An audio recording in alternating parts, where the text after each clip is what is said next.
So, our ultimate ultimate auto repair recruitment summit. I really created a tongue twister for myself.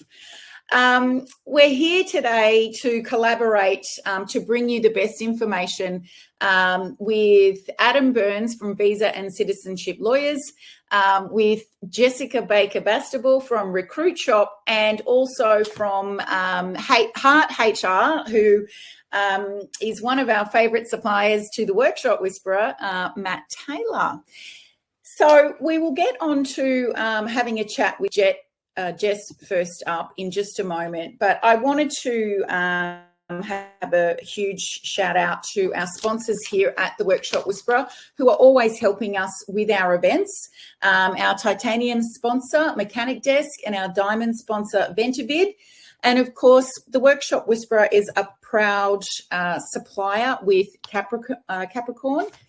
And because you are here today, you also allow us to generously support B1G1, which does good work around the world, providing clean water, shelter, and food. So thank you for that. The Workshop Whisperer will be making a generous donation because you are here today. Now, staying to the end of today's session means that we will be able to share with you some bonus resources. And we put together a recruitment pack for you that will assist you not only with making sure that you're not missing anything in the recruitment process, the hiring process, but also onboarding and making sure that who you have working for you is continuing to exhibit what we call A-player qualities. And I'm going to discuss with you, after we've spoken with our expert guests, what identifies an A-player. How do you know if they're one or not? And how do you know if you've got some currently on your team? So it's time for us to have a chat with Jess from Recruit Shop. So we're talking domestic recruitment here in both Australia and New Zealand. So I'm just going to hop out of our slides so that we can make Jess big, so to speak. Welcome, Jess. Thanks so much for being here with us. Thank you so much for inviting me. And to all of those of you in the chat, please, if you have a question as we go along here for Jess, make sure it goes into the chat and we will get to as many of those as we can in our allocated time. Just give me a thumbs up in the chat if you can still hear us and you're all good with that, and we will get going. Okay, Jess, so we're here to talk domestic recruitment. Recruit Shop does assist right across Australia and New Zealand. Why don't we start off with what are some of the biggest mistakes you see repair shops make when they are trying to hire new team members? What we definitely see is that they're taking too long to contact candidates. So you got to think that 52% of job seekers lose interest in the first 2 weeks, and then top candidates are within a new role in the next 10 days. So you've got a really small window of being able to reach those great candidates and then get them into your business. Yeah, so we're waiting too long, we're procrastinating, we make a decision to do something, we get an ad live, and then we're just like, yeah, I'll get to that. Yeah, I'll get that to tomorrow, maybe next week. Yep. So given there are so many workshops of all kinds of repair who are down at least a technician, I think the official stat from the government is that we're down 35,000 technicians, which is essentially one technician for every shop thereabouts. That means a lot of job ads are going unanswered. Where should shop owners be looking for the right candidates? I believe shop owners should be looking past the traditional approach to recruiting and more so move into being a bit more proactive. So there's two different things I'm going to speak on. So first is team referrals. So, you know, you're more likely your team's going to know other mechanics. They're going to know other potential candidates, and it's going to, being able to get those into your business and knowing that they personally know them is always a great bonus. But I think also a bit more proactive is potentially utilizing like a service like ours at Recruit Shop. We specialize in helping small businesses reach those candidates quickly and affordably. And it really is about thinking differently, isn't it? Because if we're getting the same result over and over again, like we go to all the effort of recruiting someone, they might last 2 weeks, 3 months, 6 months, and then we're back doing the same thing again. And then we just repeat the process. We're just going to keep feeding ourselves the same results, right? Definitely. Yeah. So what do you think are the key things that need to be in an ad to break through?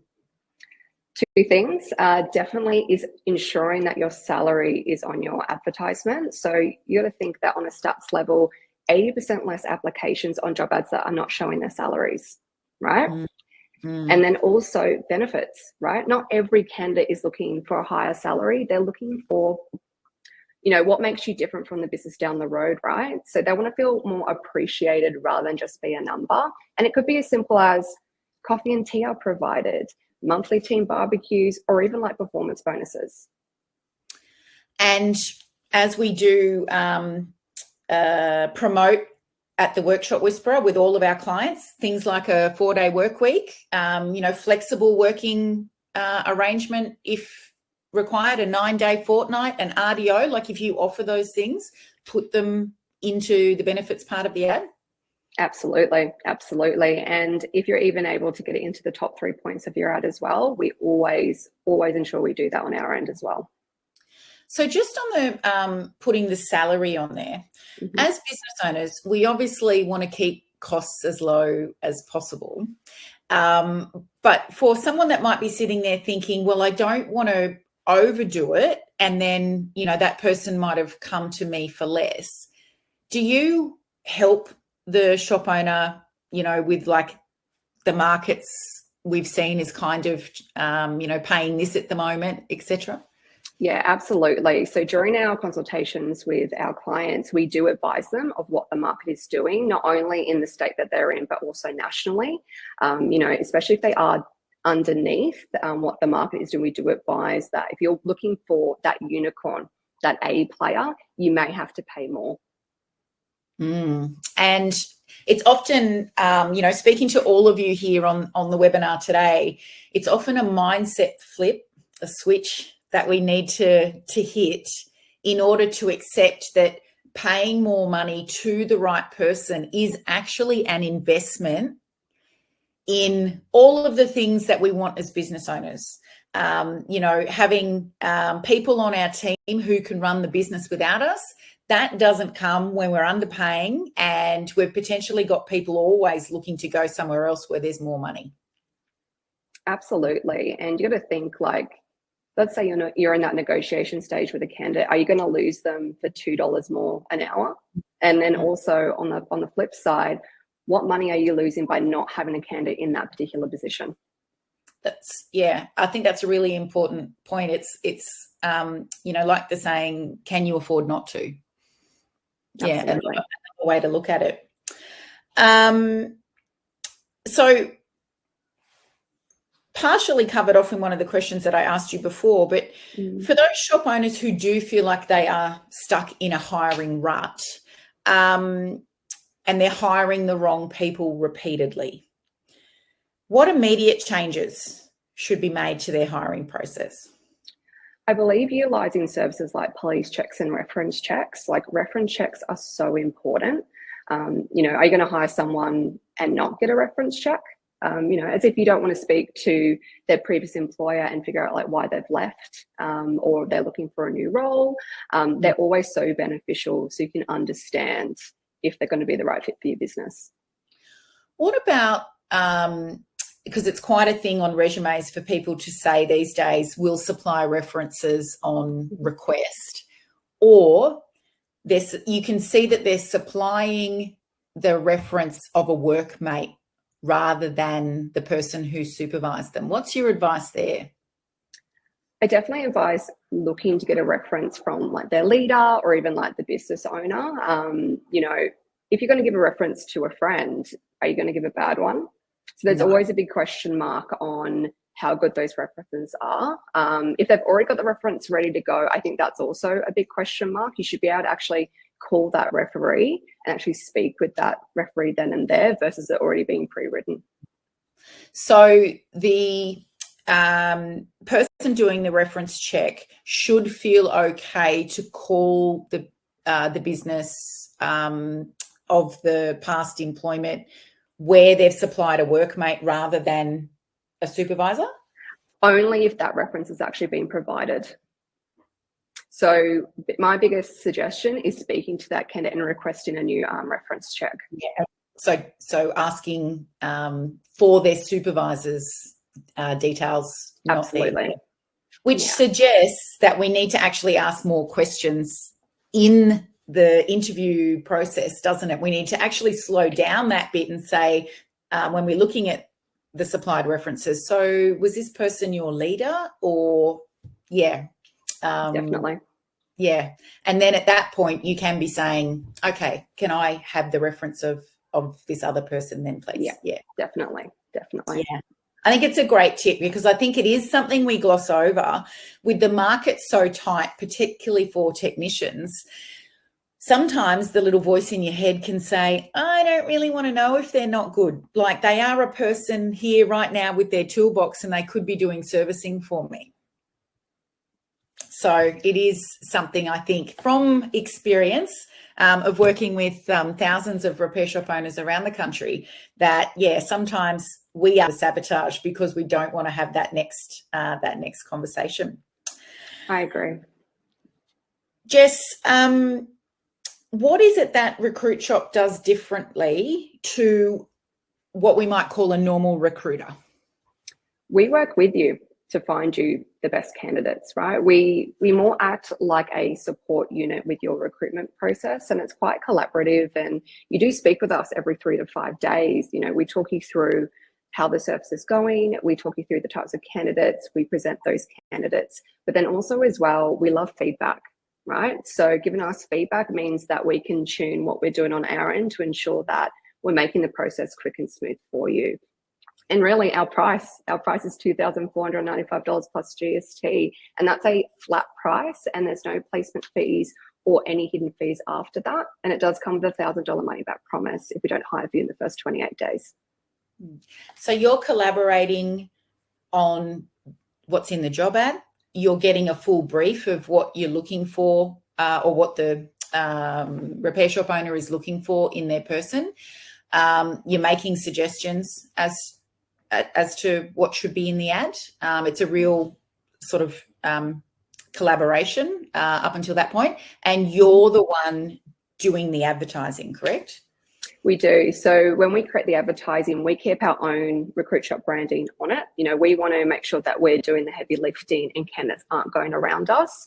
We do hard screen them against the criteria, and this is preset at the beginning of the service. So we do a really thorough consultation to understand who your ideal candidate is. But I think the biggest thing is understanding who our client is, like what, you know, their background, their history, and also understanding their team as well. And you're doing the screening of candidates, which is probably the part that's slowing our employers down when they start to get applications, especially if they see a lot coming from overseas, which is what we'll talk to Adam about next. But that's where the procrastination starts too. Like if you did, have an influx of applications, that's a big job to start weeding through them and getting back to those candidates in good time, which is one of the things you highlighted earlier is one of the mistakes you see them make. Definitely. And on our end as well, when we do create our job ads, we actually structure the questions to the particular role. So it could be as simple as, for a light vehicle mechanic, like how many years post-qualification experience do you have? Is it 1 year? Is it 5 years? So even then when we are screening, it's a nice, easy, okay, he's got 5 years, amazing. He's got his qualifications, amazing. He's going to be a great candidate. Yeah. And just for everybody sitting here listening, with Recruit Shop and the flat fee, which is 2495 plus GST, this is in opposition to a normal recruiter who could charge up to 20% of the salary of the person that you're hiring, including their superannuation. And in many cases, they don't have a bank of candidates sitting there waiting. They have to go and advertise as well. And when they place that candidate, their fee is 20% of what you're paying them for the next 12 months. So there is a significant difference in both how Recruit Shop approaches the initial part and the way that you're charging. I also like to add as well, candidates that you get through us, they're yours. Once they're yours and they're within your business, we do have our own internal database that we do reach out to. But if they're hired within your business, we do not go near them. They are yours. We want to be building bridges, not burning, while traditional recruitment agencies, they have candidates on their books. So even if they could place them within your business, they can be pulled. Yeah. We've got a question here in the chat, Jess. Are there any differences to approach in regional areas? For us, we have the same approach for all our roles. However, we do utilize such things as Facebook groups as well to get these ads out as far as possible wide for you. But with our ads for our stats, we hit around that 80 to 90% candidate pool, because not only are we hitting the candidates that are looking, we do approach passive candidates as well. Excellent. So, Jess, unless there was another item that we needed to touch on, I will ask, what's the best way for the people listening today to get in touch with you? Beautiful. You've created a beautiful slide for us with a QR code. So please scan that. You can get in contact with me through there. Fantastic. So, guys, all you have to do is just get your phone out and scan the QR code, and that will take you through to Jess's contact form, and you'll be able to have a chat. Many of our clients who have been introduced to Jess through our Engine Room and $1 Million Mechanic Boardroom programs are pretty happy campers at the moment, having had recently had technicians and service advisors placed by Recruit Shop, which is why we were pretty keen to get Jess on here to share her and Recruit Shop with all of you. So make sure you scan the QR code. We will also, at the conclusion of our summit today, you will also receive an email with the replay so that you still have access to the information as well. Jess, thank you so much for joining us today. Can't wait to hear about the success of some new placements in what is, if you don't know the insider secrets and the tricks that there is another way, it's a pretty tough market. So thank you very much. Thanks for having me. Fantastic. Make sure team in the chat watching along today, as I said, that if there are questions that you pop those in the chat and we will get them answered for you. Regan, I think your question may have been partially answered there. So I will just ask you the rest of that one, Jess. What sort of platforms does Recruit Shop advertise on? He's mentioned Seek and Indeed. So you've mentioned Facebook groups as well. Yeah, so we will post on obviously Seek. We've got our own internal database that we utilize, our own website, but we use really niche job boards like Drawer and Glassdoor, just to name a few. So we're hitting about 9 to 10 job boards roughly. Excellent. Thank you. Okay, moving right along. So that's our domestic recruitment, remembering that Recruit Shop does go right around Australia and New Zealand. it's time for us to have a chat with Adam Burns from Visa and Citizenship Lawyers about some of the elements of bringing a worker into the country. So, Adam, I'm going to make you a feature here. Welcome. Thanks so much for joining us today. You're welcome, Rachel. Happy to help. So one of the things that that happens when shop owners go and place an ad on somewhere like Seek or Indeed is that they do often get a squillion applications for people either with a visa, or they say they have a visa, or they would just like to apply so that they can come into the country. So that obviously means that we need help if we're to consider that type of application from someone like you, correct? That's right. There's actually a few. I was listening to Jess, and it was quite an informative question and answer. I took away a few things from there. But when it comes to recruitment, there are a couple of things for a visa applicant that need to be included in the actual advertising, that to meet immigration regulations, etc. But once a workshop or a recruiter has found an applicant that needs a visa, that's where I come into play. And what do you feel like are the benefits of looking at overseas workers at the moment, you know, given the conditions we've just described while we were talking to Jess? Well, from an example I'm working with at the moment is a workshop in Sydney, a mechanic, and one of the benefits the owner of the workshop is having is loyalty from the visa worker.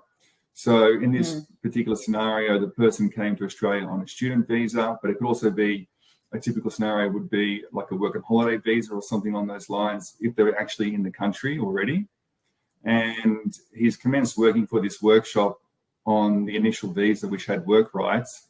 However, has loved Australia, has found it a great place to live, and he's found a partner in Australia who's also on a visa.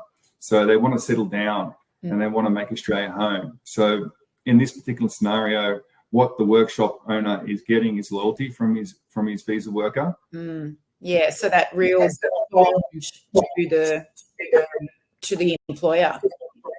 Yeah, because with the visa process, if you're looking at sponsoring someone on a visa, then generally speaking, they'll have to work for the company for a couple of years before they can apply on a temporary visa, before they can apply for a permanent visa. So it could be somebody that's already here on some other type of visa that's looking to transition to the more permanent working one, or the shop owner could have already, or recruiter could have already advertised, we've got a candidate, but we need the visa. Is that the other option? Yeah, so there can be an onshore applicant whereby someone applies or finds a recruitment connection onshore in Australia, or they're offshore, they're overseas, and this is the common scenario I get as well, is a business contacts me and says, look, I put an advertisement out and I've got 50 applications and 30 of them are from applicants overseas. I don't know anything about the process. Yeah. What do I have to do to sponsor one of these people? Because some of the applicants actually look quite qualified. And in terms of the legal requirements to bring somebody into the country, what does that look like? So if a person, well, firstly, if you're not an Australian citizen, you need a visa to be in Australia. And when it comes to visas, if you want the person to work for you, they need work rights on their visa. And there are literally dozens and dozens of different visas which may be applicable to the business, but commonly speaking, when it comes to employer-sponsored visas, there's a couple that are the ones we do regularly for clients. And there's a business side to the application and a visa side. So the business must meet certain criteria. For example, there's financials that the business must meet. So if the business is in the red and has been in the red for a number of years, it might actually be quite difficult to sponsor a visa worker.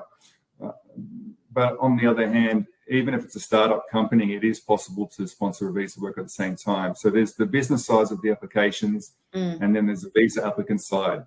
And what I mean by visa applicant is the visa applicant will have to meet minimum requirements. So English is one.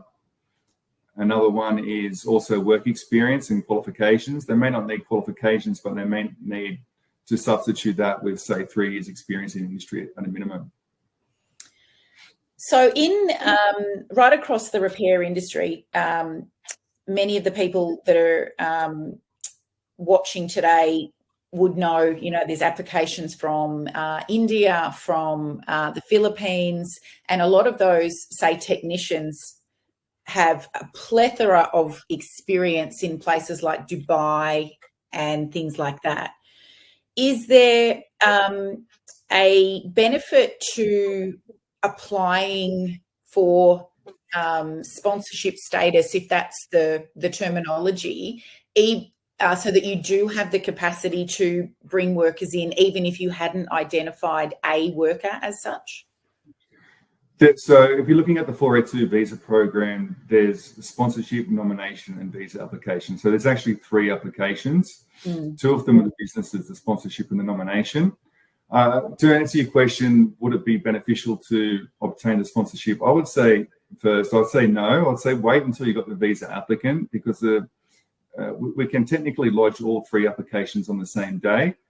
So the main step when it comes to me and helping people obtain or retain the visa worker that they want is to find the right candidate. And I guess that's where people like Jess come into play, is once you have that candidate, we can prepare and lodge the relevant applications in a relatively short period of time. There is some mandatory requirements, like the advertisement must be run for at least 4 weeks.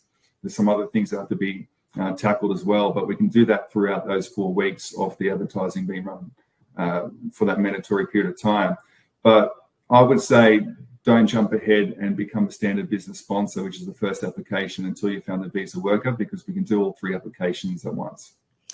And in terms of timeframes, like you're saying, you can lodge the applications all at once.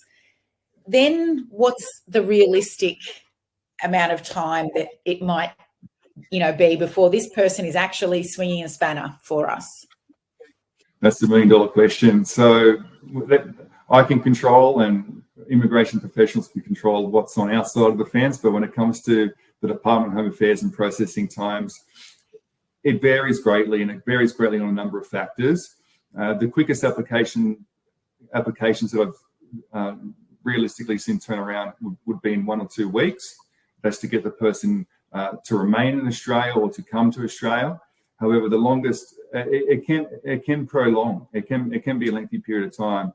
Good news is, if the applicant is already in Australia, they may be able to work for you continuously throughout that period of waiting to secure that sponsorship visa. So depending on what visa they're on already in Australia, they may be able to work with you straight away, and they might be granted a bridging visa, which will allow them to work with work rights for your company throughout the processing time. But if you're looking offshore and you find a candidate offshore and you wanted to bring them to Australia, I had one turnaround the other day that took about 2 weeks, but it can also be a longer period of time as well. It can be months.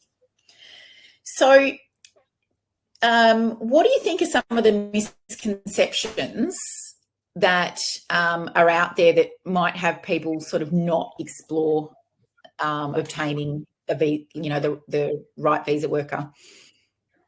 Well, it is not if you look at it in terms of misconception, people look at the fees involved for sponsoring a visa worker. So there are hurdles to overcome. So the government doesn't make it a straightforward process in terms of, if you want someone to work for your company, it's just as easy as ticking a few boxes and putting an application in. You must exhaust the Australian labour market first. That's what's called labour market testing. And there are government fees to pay along the way. So there's a levy, there's an application fee. But the way I like to phrase it to clients is, if you're paying an upfront fee for the process, spread it out over the years that visa worker will be working for you on that visa. So if it's a 3-year visa or a 4-year visa, then it's divided by 3 or 4 for that period of time. Yeah. So we're not just looking at this chunk and going, oh my God, there's a payoff for this over the entire period of time that they're going to be working with you. Yeah. Okay.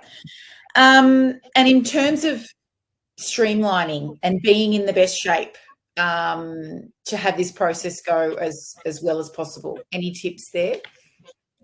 Yeah, actually, a proactive client or person reached out who became a client in November or December last year. So they were in a position where they were actually a startup business. They put out an application for a job, and they had all these people who needed visas or overseas that were applying. And so what they did was they had an initial consultation with me to even see whether they'll be eligible as a business and the steps involved. So getting the visa applications right is really important in terms of if you're going to go down the path of even considering a visa worker, is to make sure that you're ticking all the boxes or even know that it's an avenue for you before you begin.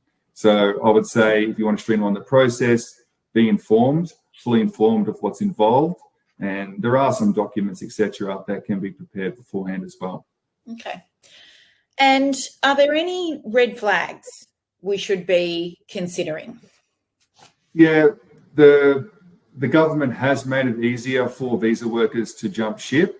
Okay, so there is a red flag that you could go throughout this whole process. You've gone through the labour market testing, you put the applications forward, you have secured the visa worker, they've got a 4-year visa, and they find another company that they want to work for. That second company can do the same applications to transfer that visa worker to them, so they're not actually tied to the sponsor indefinitely if they don't want to be. So that's where fair work and other things come into play as well, whereas they're looking after visa workers' rights as well throughout that process as well. But so you have to know that they're not tied to you for that period of time. It's up to them wanting to stay with you as well. So there's a question that ties into this just here in the chat. You've spoken about the visa workers' rights and them not being tied to the company. The question is, what happens if they turn out bad and we need to fire them? No different to an Australian employee. So whatever's in your employment contract, but also under the relevant award, you can terminate their services no differently to anyone else. Okay. Is there anything else that we haven't mentioned, Adam, about the process or the benefits? I think that's pretty much covered it. Look, there's a lot involved in the actual process, but that's where I'll run you through it step by step. I think that was a good general covering of someone just asked there, what's the cost of getting an overseas applicant into Australia? I'm happy to answer that one. So if you're talking about visa fees in terms of the Department of Home Affairs and professional fees, if you're already obtained the sponsorship, so you've gone through the process and you're a standard business sponsor, then you can sponsor multiple people underneath that sponsorship, and that sponsorship lasts for 5 years. And then you only have to do the nomination and visa applications. If you're only doing the nomination and visa applications, the ballpark figure is around $15,000 for all the department's fees and professional fees. If you have to do the standard business sponsorship and go through that process every 5 years, which you do, you're looking at about $5,000 for that one. And I think for everybody listening today too, if you think about what the big dealerships do when, all of a sudden they have 5 new offshore workers start work for them, like this is what they're continually doing, isn't it? Like they're set up as sponsors. They need to fill X amount of spots, and they're bringing in offshore workers, and at $15,000 a pop, obviously that's a much bigger pool of funds that is making that happen. But if you're having trouble with finding loyal workers that can produce a consistent quality, then you may consider that having 1 or 2 as that big investment that you will make in order to change that around for you. So yes, it sounds like a massive expense, but let's think about, is it the thing that we could look at differently and see as an investment? Yeah, and on that, Rachel, I see just what came to my head just then. I just mentioned that a mechanic in Sydney who's found this loyal worker. Where else it's quite popular, I see with my clients, is in regional areas of Australia. So If you're in a regional area of Australia and you have a visa worker, especially if they bring their wife and children and the child starts going to school and they're settled in and they become part of that community, you may find, I do see loyalty from those visa workers in those scenarios as well. And there are clients that I have, business clients that I have, that are predominantly visa worker orientated. So they'll have 9 visa workers working for their company. They may be even in more remote parts of Australia where you may not simply get Australians wanting to move from a metropolitan area. So yeah, regional areas of Australia do heavily utilise the visa programs. Yeah, and I can back that up by saying one of our long-term clients at the Workshop Whisperer in very regional South Australia at any one time has between 2 and 4 visa workers to help supplement the very small talent pool that surrounds that business. So, yeah, a great idea. Okay, Adam, best way for our listeners and watchers today to get in contact with you is to scan this QR code, right? Sure, the QR code. I'm sure you set that up tonight to go where it's supposed to go. Absolutely, it is. Yes. So, for anyone watching that would like to find out more about starting the process because they've either got a candidate or there's somebody with a visa that needs to be the right visa, or they've got someone offshore that they want to bring in, they should have a chat with you. Perfect. Thanks, Rachel. Wonderful. Okay, and I will check back just with the chat. Tom, we will come to your question just a little bit later this morning, if that is okay. A question from Joanne, who has the standard business sponsorship and have used all the nominations allowed before the expiry of the 5 years. Can you apply for more nominations? Okay, so when a company becomes a standard business sponsor, there's generally speaking no limit on number of nominations. Obviously, you need to look at how many employees do you have in your business. So if you've just got 5 employees in your business, you're not going to put nomination applications in for more than you can genuinely claim as needed in your business. But there's no cap on nominations once you're a standard business sponsor. So once you're a standard business sponsor and your business is growing or you're having room for new workers, you can nominate as many as is reasonable and logical. Excellent. Okay, that's good news, Joe, because I know that getting the right people into your business right now is the top priority. So excellent. Okay, Adam, thank you so much. I know that it's super valuable information that we've just discussed with both yourself and Jess, and sometimes it's only in forums like these where we go direct to the source that we do get the right information. There's a lot of stuff that you see in the media or hear about horror stories, and I think it's great that we can kind of break down the process and make it a bit more tangible and perhaps something that we'd consider. So thank you very much. You're welcome. Thanks, Rachel.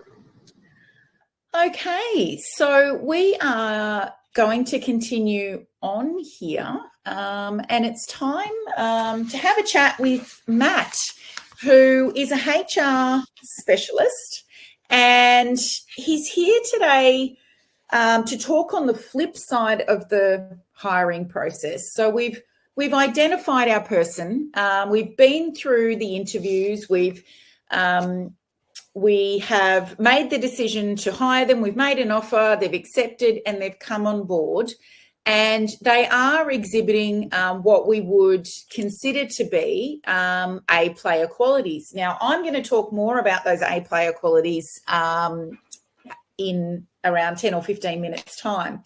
But Matt is a bit of a specialist in doing the right thing to help you retain them. So, Matt, welcome. Thank you. Thank you for having me.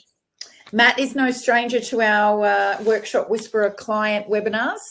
He's a frequent visitor to help out our clients. So first of all, let's talk about sort of more on the negative side when we lose someone that's good. What are the top reasons that you see that good team members or skilled technicians leave our business, and how could we have prevented it? It's a really good question. I think the answer depends on who you ask. So when that employee leaves the business, they might give you one answer to say, "Oh, I've moved on. I've gone for 10 grand more down the street," or whatever it is. But there might be an underlying reason why that person's moved on that they're not telling you. So they're more related to issues around the work environment rather than to pay.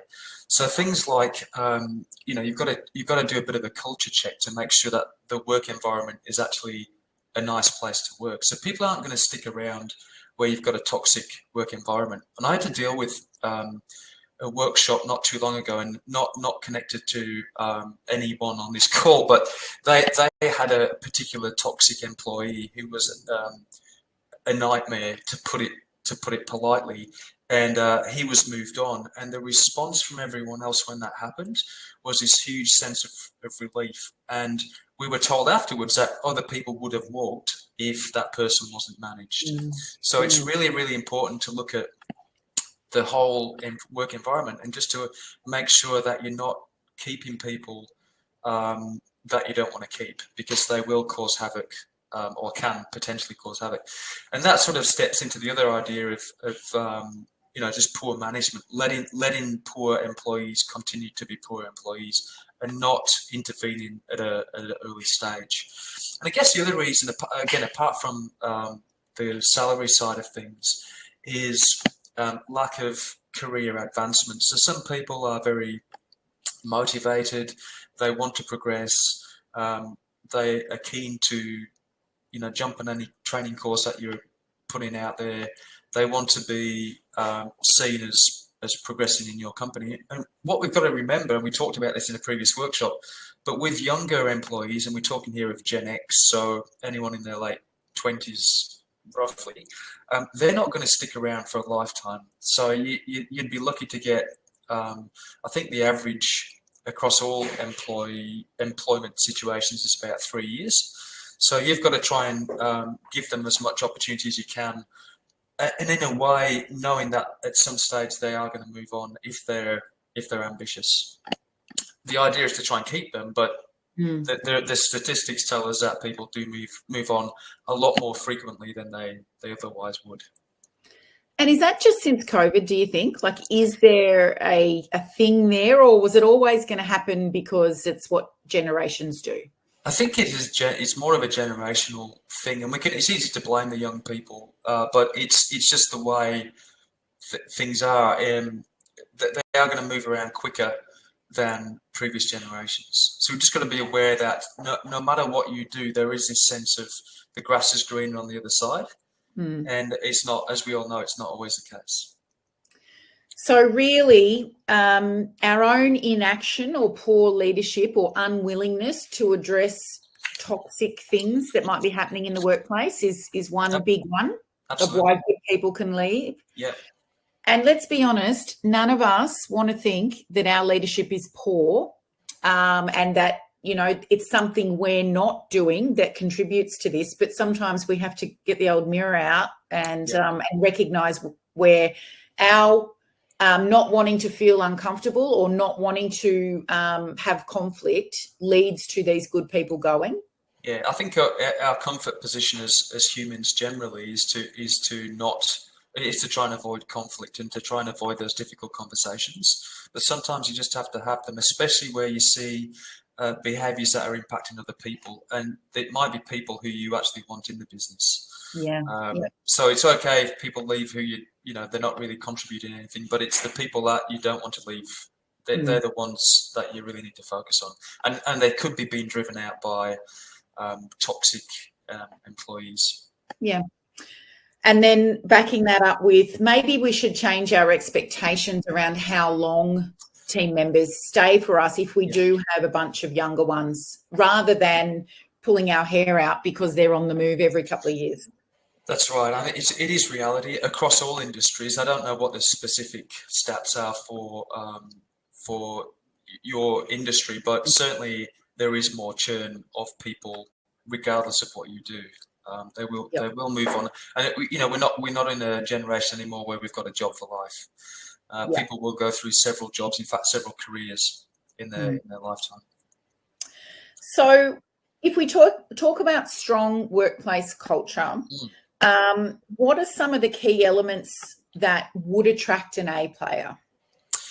Well, I think you have got to get the pay right, and Jess mentioned this. It's not just about the dollars in the bank; it's about pay and benefits. So, what else are you providing that offers something of a point of difference between different employers? And it could be something as simple as free coffees, a lunch thrown together by the management every Friday. It could be some sort of social engagement every so often. So just something a little bit extra, in addition to, of course, paying them directly. And most people in New South Wales or in Australia would be governed by the award anyway. But remembering that the award is the minimum entitlement. So in order to attract and keep people, what we've seen is that you're gonna have to offer more than the minimum.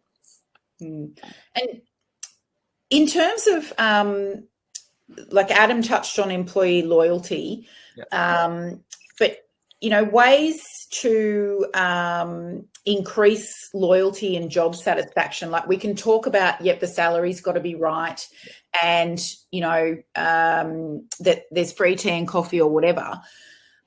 A players, the ones who are going to buy into what we're doing, are they also looking for a demonstration that there's a learning pathway or a career progression?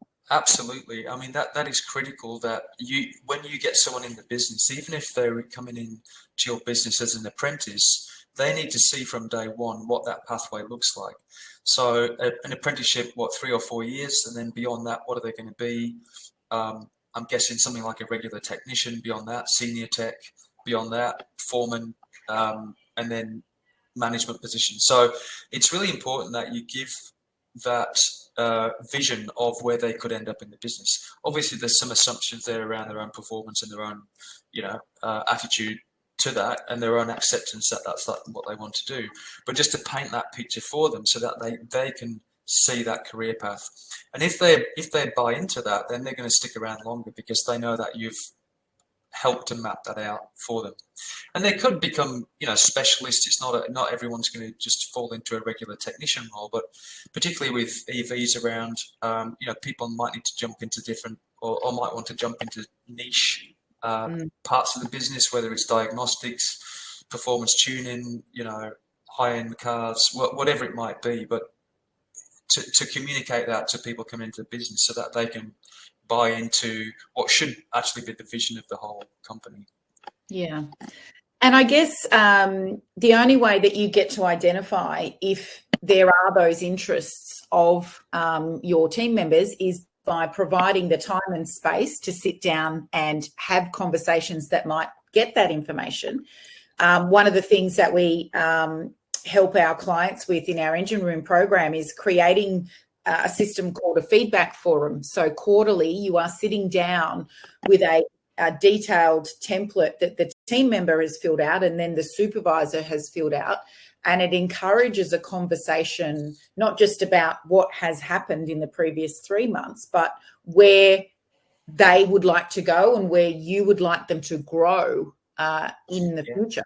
Yeah, absolutely. And it's all about finding that time, and it's super important to do that, but it's hard to do in practice because we all know, I run my own business as well, and I know it's incredibly difficult to find time even to do the basics sometimes.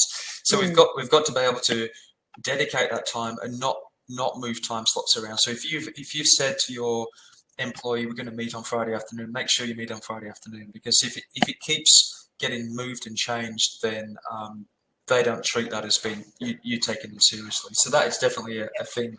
But I think there's also a wider thing around culture, and it's about reputational culture as well. So no one wants to work in a place that's got a poor reputation. And reputations can be built obviously on the quality of the work and the satisfied customers, but also on what your business is doing in the wider community. Again, looking at some of our younger generation, they are a lot of them are purpose driven. So yes, they want a decent job, but they also want to work for someone who, supports their local community or supports the local footy team, or that broader reach within the community, and not just here's a job, here's a wage every 2 weeks. Yeah. So it's multi-dimensional, isn't it? It's and it is actually up to us as employers and as leaders to be on top of our game, knowing what conversations might encourage our team members to share with us the things that we could help them with that will keep them engaged in their work and keep them with us for longer. It's not just okay, you're hired now and let's just work every day 8 o'clock until 5:30 p.m. and push out as many vehicles as we can. That's right. And that needs to happen. You still got to push out vehicles, but it's also finding the time to have these conversations and not just do it once, but on a regular basis to keep those conversations open. So yeah, it's really important. And it comes down to making it a system. So when we've got a system for something, we bring this person into our organisation as part of their onboarding. We then schedule in our calendar, so it recurs every 3 months that this meeting happens. Regan's put in the chat there, QFFs are brilliant. A QFF is a quarterly feedback forum. There you go. Yep. So, if we're doing this in that way, and we automatically, email the document to the team member, then they will become accustomed to knowing that you do have that time for them and they can openly and honestly share. And that kind of thing really is priceless. And it also gets them thinking about their future, because if you don't ask someone, they might never even think about it. They just see it as, well, this is a job and at some point I might move on and at some point I might do this. But if you're forcing that conversation, or at least inviting them to think and self-reflect, it opens up some opportunities for them that they might not otherwise have considered. So by forcing them to think about it is actually a benefit to both parties. And it's not very often we do that, because we all get busy. And then 2 years down the track, 3 years down the track, they've left and they say, well, I left because nobody cared about my future growth. Yeah. So what, just in finishing up, most of our repairers are what we'd consider small business. It might be some of the things that we've already touched on, but what helps us compete with larger businesses when it comes to keeping good team members? Well, I think it's just keeping that. The advantage of a small business is communication. So you should be able to communicate quite easily with a smaller team. So it's having these sessions, whether they're feedback sessions or informal sessions, but just opportunities for them to collaborate, socialize, and also offer or invite suggestions for genuine feedback or continuous improvement. Is there a better way of doing this? Is there a quicker way we can get this particular repair job out of the way? There's something else I've seen recently, but this was actually in a bigger workshop, but it can easily be done in a small one, is to provide an opportunity or increased opportunity for mechanics and technicians to interact with the client directly. And I had a repair done on a car, and it was quite a complex repair, and they sent me a video, like a 1 minute video of what they'd done. So when the car was all stripped out, they were sort of videoing it and saying, oh, this is why it costs so much, because we've had to pull the whole dash out. And I think it was a really powerful way of me engaging as a client with the technician, not the manager, but the technician who actually did the job. And I think things like that is just that increased engagement, which is easier in a smaller team, to keep them on track as well, so that they're not just repairing someone's car, but by doing that, they're enabling that customer to carry on their life, to be able to drive to work, drop the kids off at football. So it's, they're part of they're serving an important function. And it helps to recognize that when you're engaging directly with the client. Yeah. And we're very lucky here at the Workshop Whisperer to be affiliated with Ventavid, which does exactly what you just described. Exactly. It was great. It's a great. Well, the first time, it's happened a couple of times, but the first time it's like, this is really powerful thing, because I wouldn't know what they'd done. It was just, I just pay the bill right at the end of the thing, and the noise has stopped, and that's it. But to get that deeper level, and to get, I think the critical thing from an employee retention perspective is to get them engaged in that process, so that they become part of that conversation. And they can see that they're doing good. Exactly, yeah.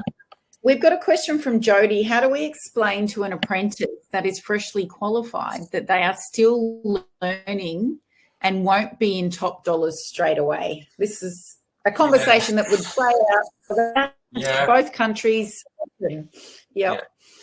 I think it's it's easier said than done. But when the formal education is finished, what they don't realise often is that's the first day of their learning journey. So that the formal bit's finished, they've got the certificate, but the real learning is going to happen then when they're working on their own projects. Failing sometimes, because we learn more from failure than success. So just giving them a safe environment, I guess, in order to fail, but to learn more than just what's in a certificate, 3 or 4, whatever level it is. But also having a very honest conversation to say, look, you might have got the certificate, but you just started your journey, and we can help you progress. And those sort of conversations can damage egos. They can bring people back down to earth. But sometimes you need to do that, to say, yes, great, we're glad you've got this, but the journey's just started. Yeah, absolutely. Matt, you're not just an expert in workplace culture. You are an all-stop shop for HR, being able to assist businesses right around Australia.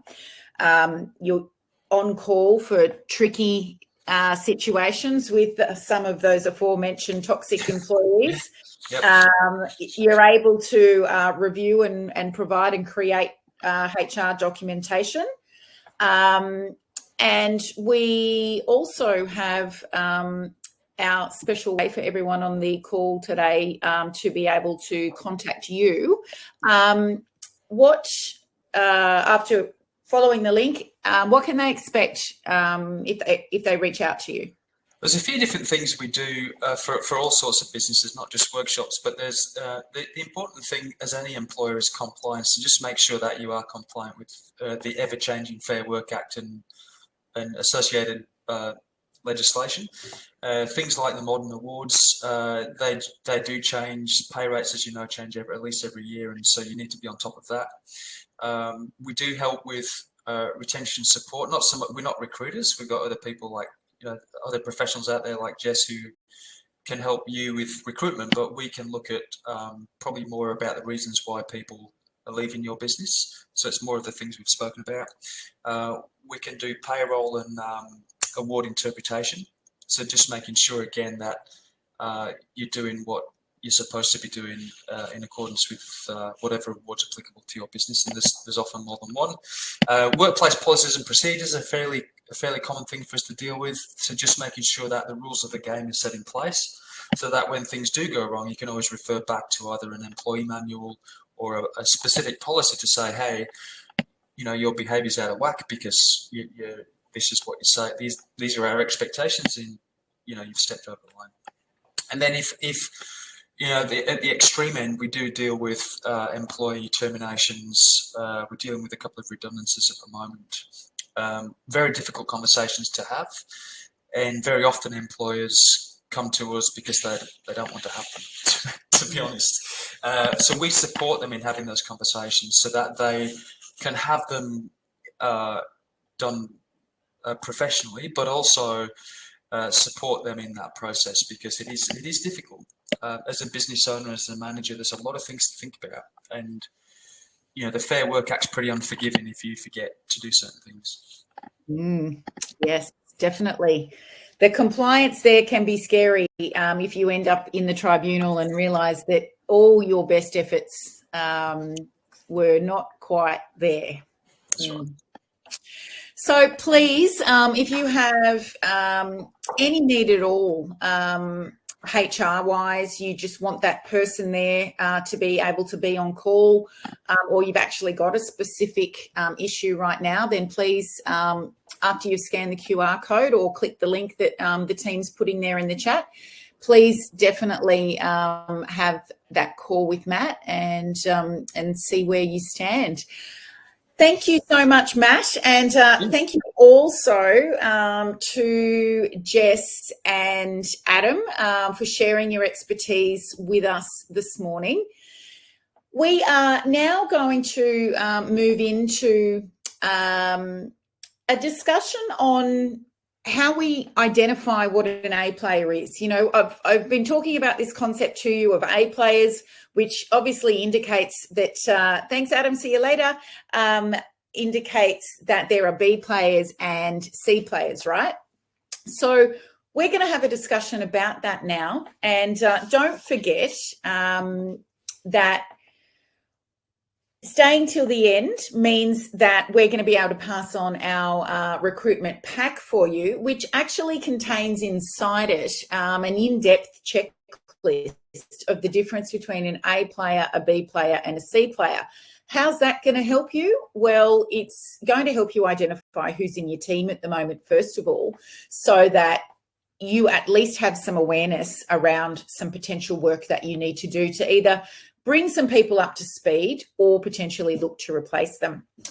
So what we want to really get across today in the remainder of our time is that hiring on your gut feel is not enough. And it's what you've likely done at some point in the past and you might still be doing because you're not actually putting enough time into your recruitment process.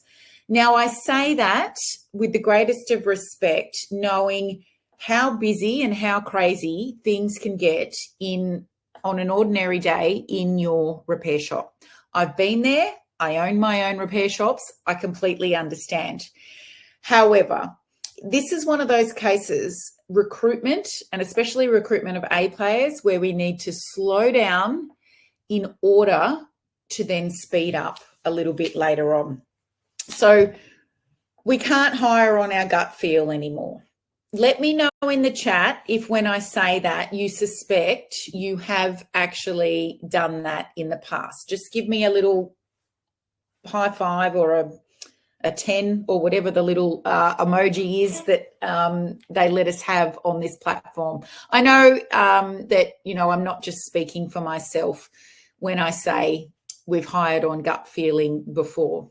Oh, Jodie's throwing the hubby under the bus. Matt's saying he's done it. Yep. Yeah, we all have, and for various reasons. We think sometimes when we do a recruitment drive that we've found someone we consider to be an A player, but because we missed some of the steps or we weren't listening as intently as we should have been, we actually end up hiring a false A player, which means usually that they're actually the bottom end of a B player or they're a C player. And if we needed them to be an A player, that's going to cause us some issues. Now, we know that we have a talent shortage. We've spoken about it a lot this morning. And that official stat, which I heard last year, so I haven't heard the update, but in Australia alone, we were one technician down for every repair shop, which is a lot, which means there are probably almost everyone on this call from Australia, New Zealand, whether you're dialing in from the USA, is at one time or another in recent memory struggling to find quality talent. So when there's a shortage, it might seem like there's a glut of bad ones on the market or people that we might hire who come with challenges. And we've got to do things differently, which was the whole reason for bringing this summit to you. So you could look at some different ways of recruitment, hear some different ways that recruiting is taking place and maybe consider them for your business. So I want to make an important distinction here. We're hiring A players. We're not hiring a player. Okay, so just pause for a second. I know that just because you've been in business, you've hired a player before. Somebody who talked their way through your recruitment process, no matter how long or short it was. Potentially they falsified their references and maybe you didn't check them to know that this person wasn't who they were claiming to be, or their skill level wasn't where they were claiming it was. That's a player. Not the type of person we're looking for, which is an A player. An experience doesn't equal performance. This is the other thing we often get confused with when we're going through the recruitment process. We might see that someone's been 10 years in the trade. So 10 years post-trade, post-apprentice. They've got their qualification and they've been out there operating as a tradesman for quite some time. That doesn't equate to performance. Let me know in the chat, just with a yes, if you've ever hired someone who's been 5, 10, 15, 20 years in the trade and they could not perform at the level you would expect for that amount of experience. I know we all have. They usually come along with the, this seems like they're too good to be true. And then you discover that absolutely, yes, they are. So Regan's saying that he has. Philip, yep, Nicola, for sure. We're also talking about, when we talk about A players, we're talking about specialists versus generalists. Now, even if you're in light vehicles, so general repair, an A player will usually operate in some capacity as a specialist. So it might be that they're your diagnostic specialist. If you're the owner of the business and you're still on the tools, you're likely an A player. Now, at some point in business, we usually wise up to the fact that we shouldn't expect that anyone else will operate at 100% of our capacity. However, an A player will always strive to be at that level. So an A player needs to be operating at least 85% of what you were doing or what you would do. Then we know we're in the right ballpark, but there are still some other qualifiers. Yes, Kieran, a player or somebody with years of experience will talk the talk, but potentially not walk the walk. So what we're looking for in an A player when we're recruiting is that they would fall into a category that would give them a 90% chance of achieving what the top 10% of candidates could achieve.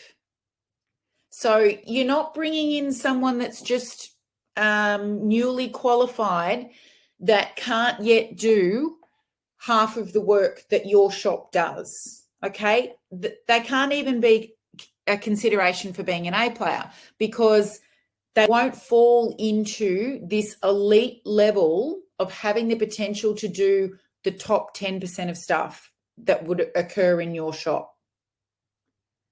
So we call that the 90-10 rule. The 90% chance of achieving what the top 10% could. That's how we know to pass them through to the next level of the recruitment phase as a potential A player. Okay, so if you know that you're just looking for a technician that can do 4 reliable services in a day because you just need someone to fill that spot, but anything complex or big repair jobs, they wouldn't be able to do. You can hire that person knowing that your expectation is that they're not an A player, but they will just pump out those 4 services for you. But if you're hiring for that role that needs to be that Supremo diagnostic technician, complex repairs, and potentially also can supervise others, then you've got to be looking at this 90-10 category. Your other one that can pump out 4 consistent services for you is likely going to fall into a B category, potentially a C category, depending on how long they've been in the trade.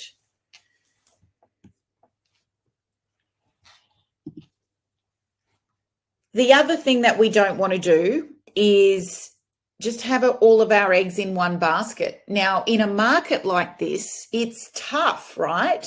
You're probably sitting there saying, but sometimes I don't even get more than one application. What am I supposed to do? Well, the question for you is, are you prepared to hire this one person who you know actually isn't an A player when you need an A player, knowing that they're going to cause you trouble down the track? Or can you sit and wait for just a little bit longer, or try a different recruitment method, perhaps like Recruit Shop or looking overseas, offshore, then taking a bet on that one person who's probably not going to be right and who will probably cause you trouble down the track? Let me know in the chat if you have taken the bet on the wrong person before and then almost immediately regretted it. I think we all have. Philip saying, done that, never again. Well, I hope it wasn't too horrific, Philip, but it's great to see that you're saying never again. So what we need to focus on here, if we're going to elevate ourselves with the consistent ability to provide A players to our business and introduce A players to our culture, is we need to start thinking about how we create a talent pipeline. And it's this kind of thinking that we're supporting our clients with all the time. What are we doing to ensure that if A player talent comes onto the market, they're coming to our shops first? So sorry for anyone on here that isn't currently an engine room client, but we are actively helping our clients all the time be that most attractive option, because we get them to think like this. Who's in our talent pipeline at the moment? Who are we talking with that isn't currently working for us, but we're currently having conversations with them every now and again? We're making sure that we're turning up in certain places that we'll talk about in a moment, so we can even see what talent is around in our local area. So we're networking here. And if you've ever read anything or heard anything about business over your career as a business owner, you will have heard the phrase, your network equals your net worth. So who you've got in your talent pipeline will directly affect the quality of your culture and what you're able to produce in the future. If you're not developing anyone, you don't have relationships, you're not in communication with people yet that might not yet be working for you, then there's no one in your talent pipeline. Whoever's working on your workshop floor today is the only talent you have access to. What we're looking to do is start conversations with people who potentially could work for you one day, so that you can appeal to them. Your business can become appealing. And then you may have the opportunity down the track. They might not be ready right now, but you can keep this conversation warm. And because you kept the conversation warm, you might be able to seal the deal with them a little bit later on. What you're looking to identify when you are trying to work out if somebody is an A player that would fit your business needs and your culture is which one of the 5 F's they are motivated by. And this is something that we often look or overlook rather in the recruitment process, because we don't slow down enough to have a deep enough conversation with the people that we're recruiting. We are trying to do 1,000 other things at once as business owners. And, maybe you're still on the workshop floor, or maybe you're still at the service desk. Maybe you've got team members away. you've put a job ad out, you've screened them, and then you only allowed half an hour to interview someone. Well, I've got news for you. Your interview process should actually consist of up to 5 stages. So 5 different points of contact with someone that has applied for your role. Or if it's somebody you're nurturing through your talent pipeline, it may take 2 years for this person to feel confident enough to come over to your business, in which case you may have touched base with them every 3 or 4 months. So in your recruitment process, there needs to be an interview that provides the opportunity for you to say, which one of these things is the thing that motivates you? Is it being able to spend time with family? Is it freedom? Is it earning lots of money, or what you consider to be lots of money? Is it the ability to be able to have fun? Is it that you want to see that you can fit into the workplace culture? Because for a lot of people, money isn't it, but they realize that they spend a lot of time at work, so they want to be able to enjoy the environment and get along with the people that are there. So you've got to have the space in your interview process to discover these things. So as I mentioned, up to 5 phases of your interview, of your recruitment process. So there's the advertising, but if you're going to do the screening yourself, there needs to be a quick 5-minute phone call asking screening questions that lets you filter out majority of candidates straight away, or majority of applicants. Then you need to have a longer, potentially a longer phone interview. Then you need to be doing reference checks. Then you need to be doing an in-person interview. And then potentially you're having one more phone conversation with them.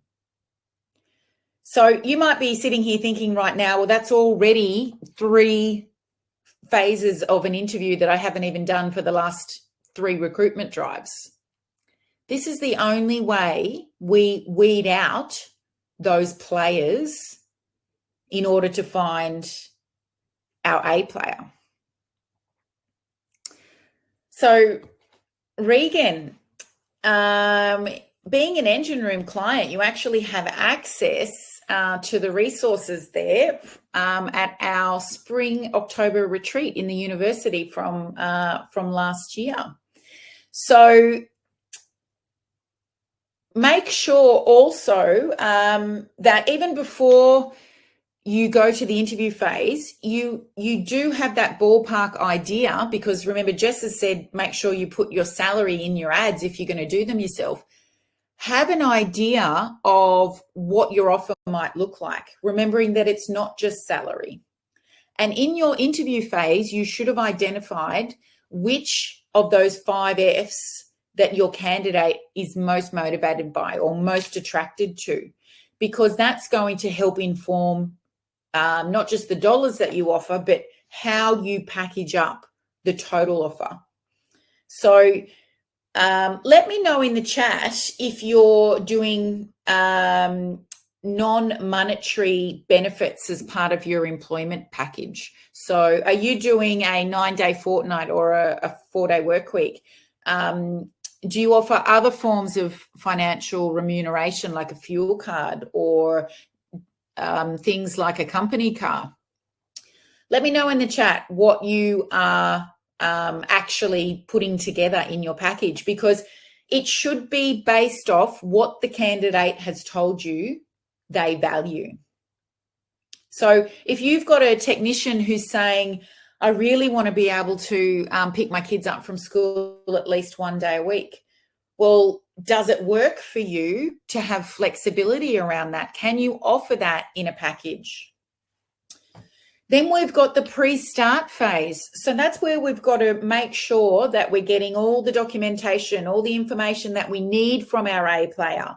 We've got to get our onboarding checklist in place. And staying till the end today means that we'll give you a copy of the onboarding checklist that we share with our clients. You've got to have your documentation in order that will help you learn more about your team members so that you can get to know them on that human level. You've got to have your employment agreement ready to go, and it's got to be signed, especially if you're in New Zealand. It has to be signed before they commence in order for the probation period to be effective. So you've got to, another great reason to have a HR expert on hand is because they help you make sure you're compliant with all of these things. And then you get to the onboarding. So onboarding is your first impression for this new A player inside the business. So it can't be half-hearted or, just turn up and pick up the keys of the car that you're going to service first, and then I'll catch up with you later. We need a great first impression, and they need to know that you're a serious outfit. So the first day should be about signing any outstanding documentation. Make sure they've already signed the work agreement before they start. And it should be a tour of the facility. It should be speaking with your other team members one-on-one so that they get to know who they are and what they do. It can be further explaining the feedback forum process and how you will have one of those discussions every 90 days. It's all the things that you want your new hard-won A player to see, experience, and feel and be inducted into in their first days, weeks, and months of being in your business. Because if you decide from this webinar today that you do need to do things differently because your previous recruitment drives are ending up with the exact same poor result, there's a serious amount of work that goes into getting this right. And you don't want to have to start again in 3 months' time. So like I said earlier on in the webinar, we got to slow down here, get this right, because you will notice a speeding up later with A players on board. And I can see that we've got in the chat here, we've got some company vehicles and phones as extras in the offer package, a bonus package, free coffee, fuel card and a 9-day fortnight, another fuel card, coffee, social outings, Friday afternoon drinks. Excellent.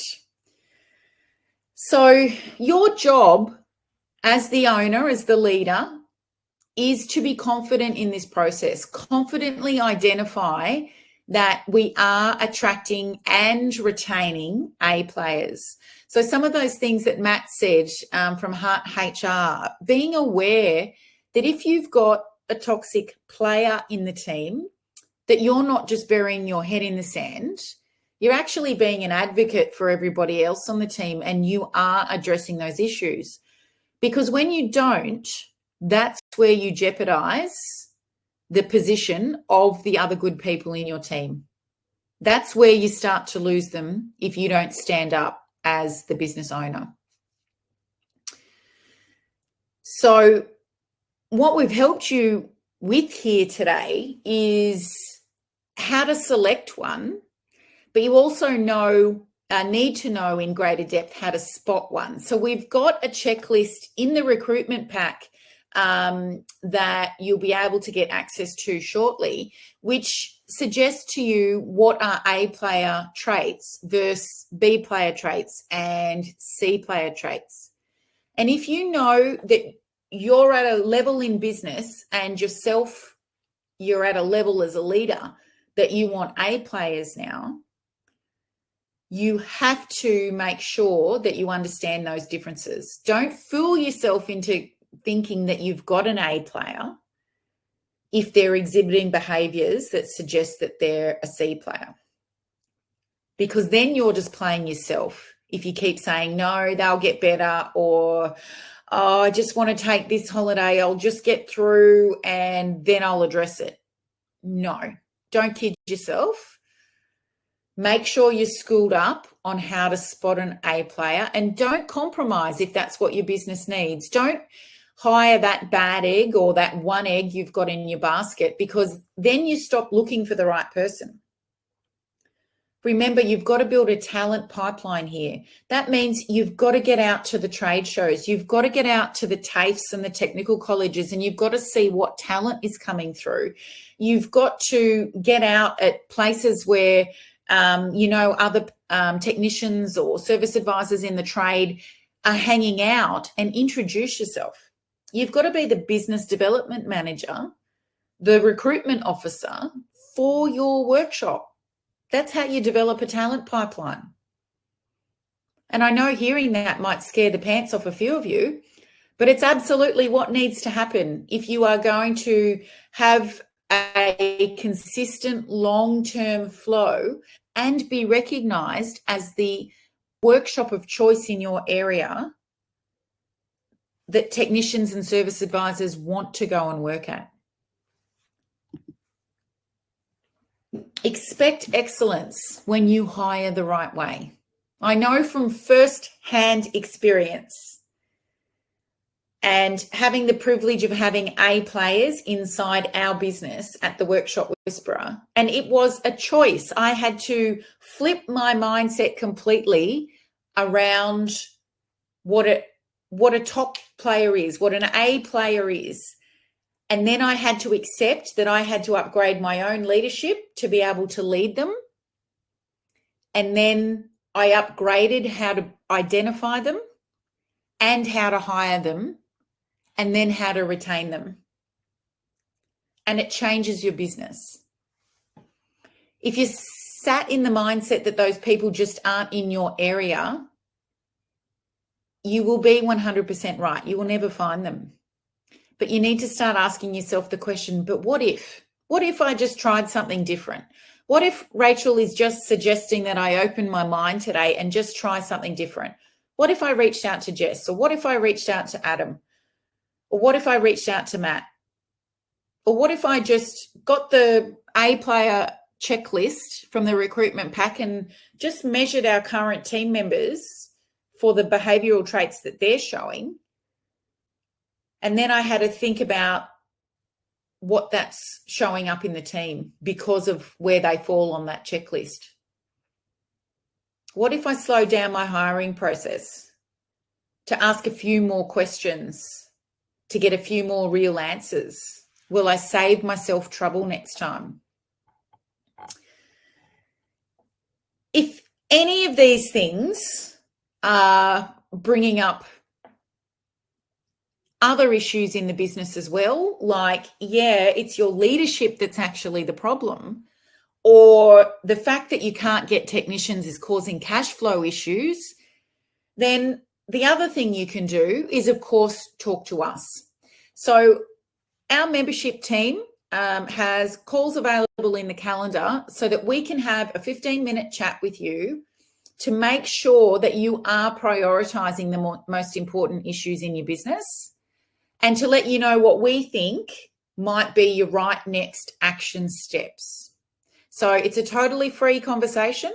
You can scan the QR code there and you can be on the phone with one of our membership team as early as tomorrow or Tuesday. Or you can also click on the link there that's just dropped into the chat.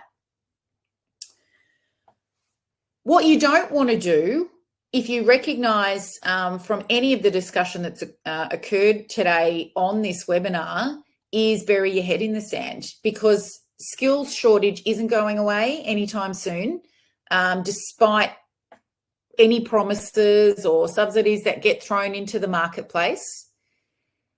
Our job is to get better at bringing to our business the best talent that is out there. And there are so many elements to being the best business. And we've spoken about one part of it today, which is culture, the culture that you have, but there's also your leadership, and there's your reputation as an owner and the business's reputation. And those things can get damaged in the blink of an eye without you even realising.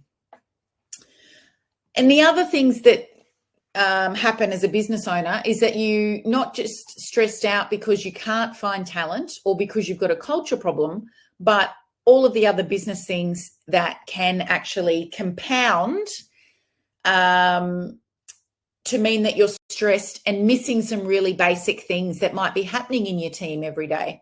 And one of the biggest things that causes stress in that capacity is cash flow. Now, for the last few years, we've had a program that we have shared with the auto aftermarket, which has been called Find 50K in 5 days.